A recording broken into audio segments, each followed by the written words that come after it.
நீ குழந்தைங்களும் சென்னை போறதுக்கு ட்ரெயின்ல டிக்கெட் புக் பண்ணிட்டேன் சரியா? எங்க டிக்கெட் புக் பண்ணீங்களா? எங்கிட்ட ஒரு வார்த்தை கேட்டிருக்கலாம்ல.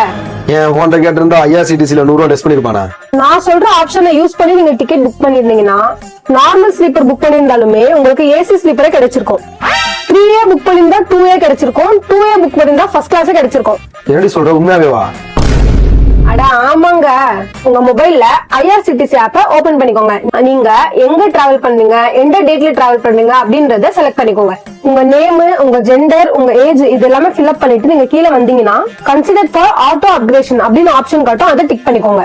இந்த ஆப்ஷனை கிளிக் பண்ணி நீங்க டிக்கெட் புக் பண்றது மூலமா இன் கேஸ் ஹையரிங் கோச்ல சீட்ஸ் அவைலபிள் இருந்தா நீங்க நார்மல் ஸ்லீப்பர் கோச்ல சீட்ஸ் புக் பண்ணியிருந்தாலும் உங்களுக்கு ஏசி கோச்ல சீட் கிடைக்க வாய்ப்பு ரொம்ப அதிகம்.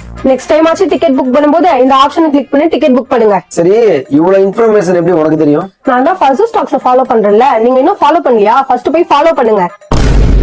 அதிகமா டிராவல் பண்ணக்கூடிய உங்க ஃப்ரெண்ட்ஸ் அண்ட் ஃபேமிலிக்கு இந்த வீடியோவை ஷேர் பண்ணுங்க.